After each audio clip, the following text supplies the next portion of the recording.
Estamos chegando quase ao fim dessa nossa revisão do ISS, mas vamos tratar ainda de um tema muito importante que é o critério quantitativo, tá? Então vamos começar aqui falando da base de cálculo, tá? Regra geral, qual que é a base de cálculo do ISS, tá? É o preço do serviço. Então, em 99% dos casos, a base de cálculo vai ser o preço do serviço. Quando que isso vai ser diferente? No caso dos serviços prestados de forma pessoal, em que teremos a figura do ISS fixo, em Guarulhos devido pelos autônomos. Você que eventualmente aí já estudou para outros fiscos, tá? E você já verificou as sociedades uniprofissionais, as famosas SUPs. Em Guarulhos a gente não tem, tá? A figura das sociedades uniprofissionais. Então em Guarulhos o ISS fixo ele vai ser devido exclusivamente pelos profissionais autônomos, tá certo? Então no caso dos autônomos o trabalho deve ser desenvolvido de forma exclusivamente pessoal do próprio contribuinte, sendo um simples fornecimento de trabalho autônomo. Então nesse caso nós teremos o ISS em bases fixas anuais, sendo irrelevante o faturamento desde que. Ou seja, o que isso aqui quer dizer? Aqui não importa o movimento econômico do contribuinte. O ISS vai ser um valor fixo anual, tá certo? Mas para que o profissional autônomo ele recolha, né, em valores fixos anuais, ele deve atender a alguns requisitos. Quais são eles, né? Ele deve executar diretamente todas as etapas, tá? Não pode haver terceirização, tá? Então, vou dar um exemplozinho que a gente tem aqui em Campinas, no caso das sociedades uniprofissionais, tá? Que também existe esse requisito, mas só para ficar claro para vocês. Então, aqui a gente tem a figura das SUPs para os advogados.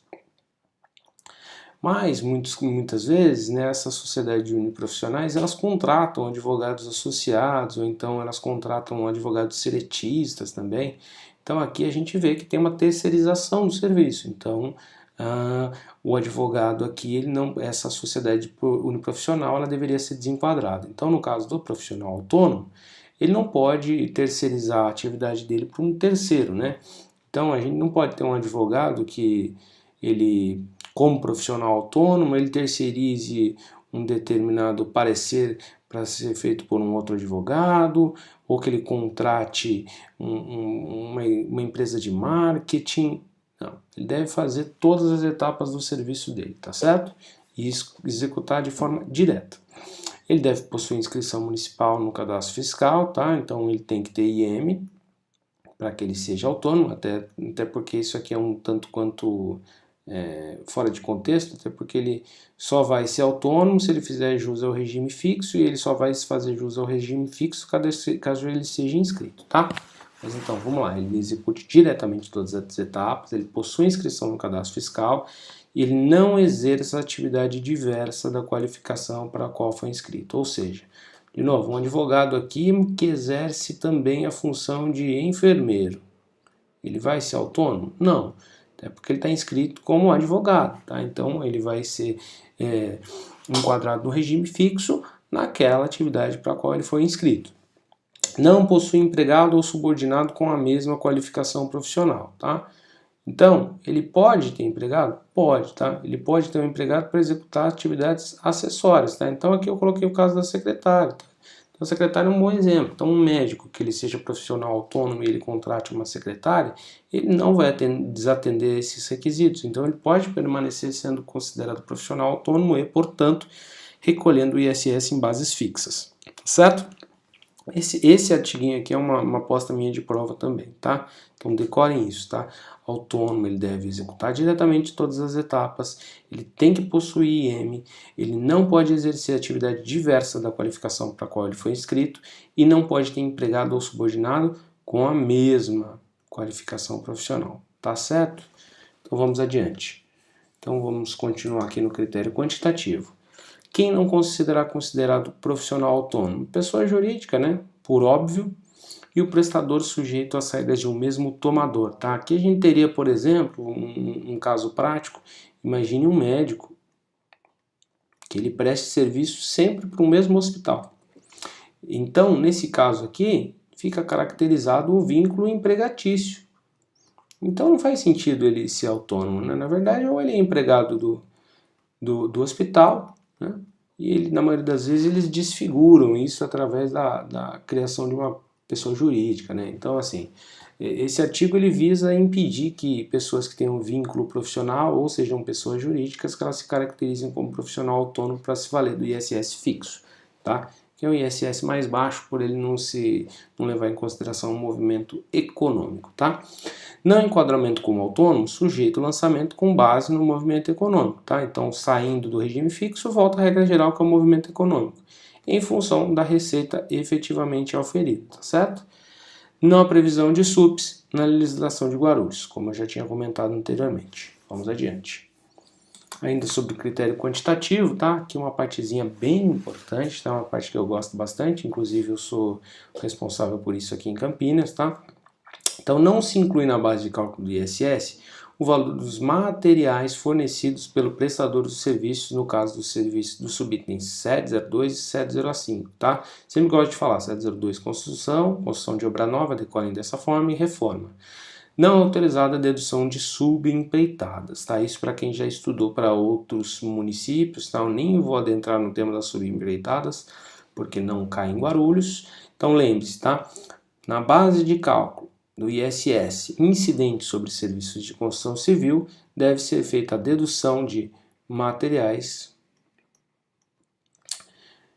desde que fornecidos pelo prestador e incorporados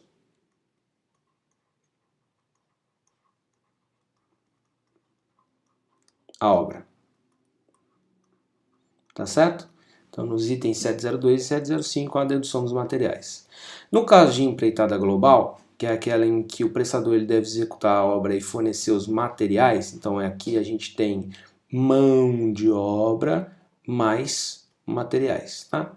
Empreitada global nada mais é do que uma prestação de serviço em que o prestador ele assume o encargo dos materiais empregados e da mão de obra que vai executar a prestação de serviço, tá? Então, nesse caso, o prestador ele pode deduzir os materiais que forem efetivamente incorporados à obra, tá? Tapume, materiais de proteção, isso aqui não se incorpora à obra, tá? Então não são passíveis de dedução, tá? Então só os materiais que foram incorporados de fato à obra é que ele pode deduzir. Na empreitada global, os serviços de concretagem, o prestador ele pode optar por comprovar o valor exatamente gasto com os materiais ou deduzir 60% do preço do serviço, tá? Então, especificamente para o serviço de concretagem, tá? E aqui a gente está falando só do serviço de concretagem, tá? Não são para todas as situações em que há prestação de serviço de construção civil. O prestador ele pode optar ou ele deduz 60% sem comprovação, ou ele decide que ele vai querer comprovar, tá? Então, eventualmente ele pode deduzir até mais do que 60%, mas para tanto ele vai ter que comprovar isso. Só que, uma vez feita essa opção, vai valer por todo o período da execução da mesma obra, tá certo? Ele não pode voltar atrás. Fez a opção, não volta-se mais atrás. Preço de serviço é a receita bruta a ele correspondente. Compreende tudo que for cobrado independente de pagamento, seja remunerado em dinheiro, em bens, em serviços ou direitos, inclusive a título de reembolso. Aqui vai uma crítica, tá? Reembolso, no caso, aquele reembolso de despesas, aqui ele inclui como fazendo parte da receita bruta e, portanto, do preço do serviço, mas isso aqui é muito polêmico, tá? Mas como isso é uma revisão, a gente não vai aprofundar muito no tema, mas decorem que também vai fazer parte do preço do serviço. Inclui-se no preço do serviço os materiais utilizados na prestação, com exceção dos casinhos que a gente disse ali em cima, tá? Mas, regra geral, o preço é tudo, tá? Então aqui os materiais entram no preço do serviço? Sim, só não vão entrar no caso das prestações do subitem 702 e 705, fornecidos pelo prestador e incorporados à obra, tá? Então tem essa ressalvinha aqui que eu coloquei ali em cima. Vai incidir também sobre as mercadorias utilizadas na prestação, com exceção dos casos em que o ICMS incide, havendo disposição expressa. São aqueles casinhos que a gente tratou lá atrás, tá? Do 109, 702 e 705, que são aqueles materiais produzidos fora do local da obra, tá? 1304, 1401, 1403, no caso de partes e peças, e também o item 1710, que é o caso do buffet, tá? No fornecimento de alimentação e bebidas, em que vai haver a incidência do ICMS sobre o fornecimento de alimentação e bebidas e o ISS sobre a parte relativa ao serviço correspondente à atividade de buffet. Tá joia, meus amigos? Vou parando por aqui. No próximo bloquinho a gente termina aí a parte do critério quantitativo. Tá joia? Até já já.